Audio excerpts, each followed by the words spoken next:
Imperial Watch Company has their new release, the Oceanguard GMT, and I've got all four colors to show you right here.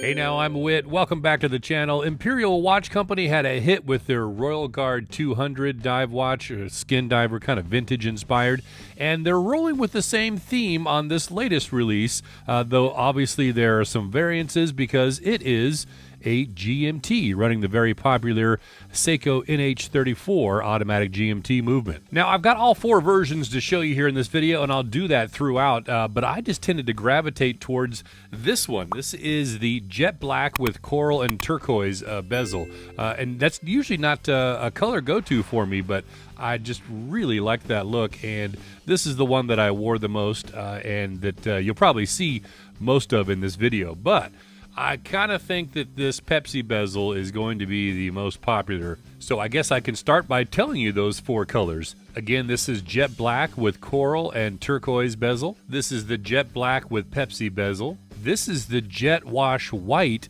with Pepsi bezel. And finally, the jet black with fuchsia and cayenne bezel. Let me start out with the measurements so you know what this skin diver brings you. It's 38 millimeters in diameter. You've got a 47 millimeter lug-to-lug width, 20 millimeter lug width, and it tapers down to 16 millimeters at the clasp. And it's 14 millimeters thick from the bottom of the case back to the top of that domed sapphire crystal. It weighs 147 grams on the bracelet with the link size for my 8-inch wrist. The Oceanguard's got a 316L stainless steel case entirely brushed with the exception of that polished chamfer. The bracelet's also 316L stainless steel, a Jubilee style, completely brushed with the exception of a polished side. It's got a screw-down crown with the logo engraved, and it's 7.5 millimeters. The case back is also screw down and engraved with the Imperial logo and some Oceanguard artwork. There's 200 meters of water resistance. The dial features gilt-style printing and a custom gilt pointer handset and red GMT hand. The black dials have BGW9 Swiss Superluminova, and the white dial features vintage Swiss Superluminova. The Oceanguard's got a single dome sapphire crystal with anti-reflective coating and beautiful crystal distortions. The bezel insert is aluminum with a 24-hour GMT scale, and it is a friction bezel, so easily bidirectional. The date is at the 6th spot, and it features a custom roulette date wheel, each day alternating in color, red then black, with a hand-drawn vintage-style font with the flat 3 and the open 6 and 9. The Oceanguard's running the Seiko NH34 automatic GMT movement, beats at 21,600 vibrations per hour. It's got 24 joules, 41-hour power reserve, hacking, automatic and hand winding. It's got that quick set date and GMT hand. Has a stated accuracy of -20 to +40 seconds per day. I hand timed this particular version over 17 days, and it came in at -7.1 seconds per day.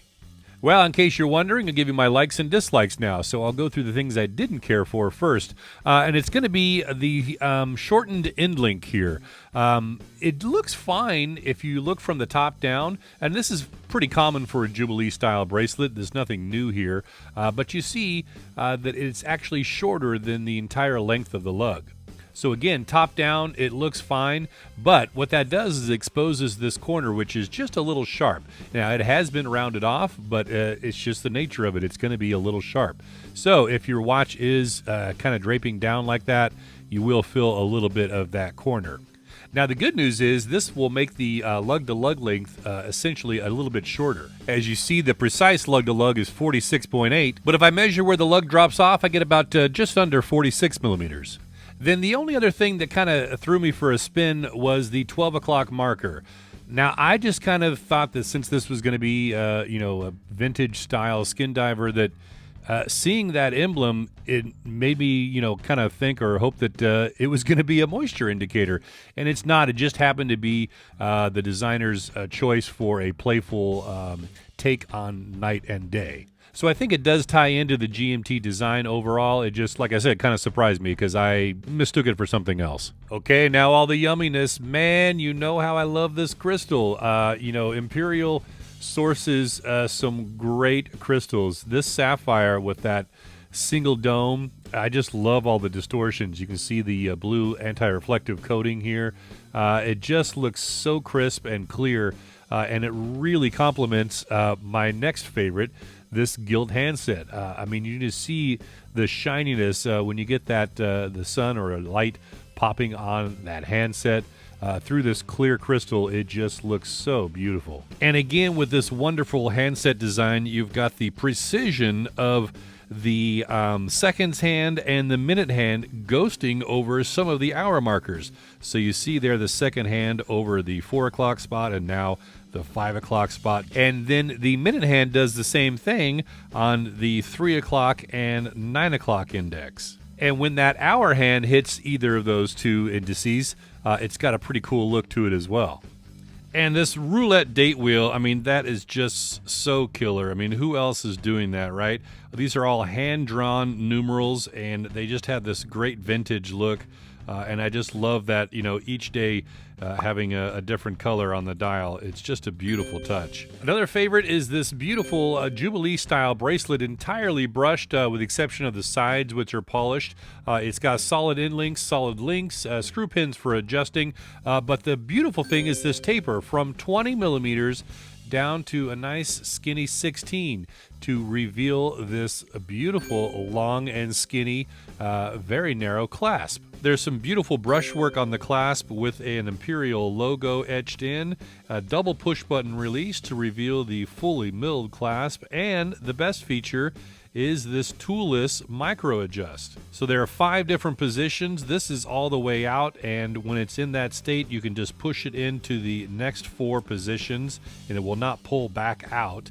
And then in order to release it, you just put your thumbnail on that and adjust it where you need. So I found this very useful. I think this is one of those things that micro brands are going to keep gravitating towards. It's a feature we want. It's just so useful. I mean, you don't realize, you know, how much your wrist shrinks and swells depending on temperature, and this just allows you to adjust for it, you know, as you go, as you're out and about, and not have to have tools with you to make that adjustment. I wasn't aware how much I just suck it up when wearing a tool-operated micro adjust, you know, but with this, like I said, you just make the adjustment and go, and it's kind of a luxury. So there are several budget watch companies who have come out with a GMT that's a diver style, and they just put a 120-click bezel on there. I'm like, no, that's not a GMT bezel. So Imperial has done the right thing here in offering, just like a vintage skin diver, a friction bezel. And I got to say that at first I wasn't sure about it, but I really enjoyed it. I think only once that I was wearing the watch did it get bumped a little. This friction is very tight. I mean, you have to know that you're moving it. And it's easy to grab because of the knurling on that bezel, little coin edge style. But again, it's the perfect friction. It's a little tough to turn, but you want that so it doesn't get easily bumped. And at the end of the day, this is a collar or office GMT. I'm not going to move the bezel. I mean, I'm going to set it to the GMT hand to, you know, the time zone that I want to track. I'm going to leave it in that mode. So it's really kind of a non-issue for me, but I think it was a great touch to have this friction bezel because, you know, you get that bi-direction movement. So if you do want to track a third time zone, you can. And you can do it quickly and easily since it is bi-directional. Now, I'm also a fan of the drilled lugs on this case because, as you can see with this watch, it looks great on various straps. So having that easy strap change accessibility is great. Now, another thing I love is the lume on this watch. There is a multi-layer effect going on here. You can see the handset is much brighter than the indices, and I believe that's on purpose. I mean, obviously, you can tell there's a difference between those two brightness levels. And you see with a GMT watch, you get that tall hand stack, right, from the fourth hand. And what's going on here is a design choice for that effect to carry on through the nighttime hours. Having that lighter color of luminescence on the indices creates that layering effect at night as well. And that was a bold move because, you know, most lume freaks would just say, give me a torch. You know, I want the whole watch bright, constant, and equal. So I applaud that design choice there because that's pretty bold to take that risk, and I think it looks cool. And bravo to the packaging. Your watch is going to come in this synthetic leather pouch, and it's built just for traveling. I mean, you can see here it's got a slot for a AirTag. You've got passport sleeves here, pouches or sleeves for your credit cards. It comes with this luggage tag. And then on the other side, you've got this suede leather section to hold your watch, so you can travel, wear one and bring one. And then another sleeve to hold some straps or tools.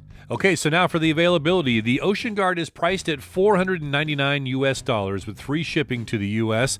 But here's the catch. These are going to be limited to just 25 pieces each color. Now, the good news is this is not some kind of a pre-order. These are in stock and ready to ship immediately. Now, future runs will be considered depending on the popularity of this initial run, but those will likely be at full retail of $599. So if you want to get in on the Oceanguard, now is the time to do it while it's in stock and ready to go. Man, it's been an honor to spend some time with all 4 color versions of the new Oceanguard GMT from Imperial Watch Company. Leave your comments down below. I'd love to hear what you think of this new release and what's your favorite color of the 4. I'll catch you in the next one. I'm Whit with so many watches, so little time and money.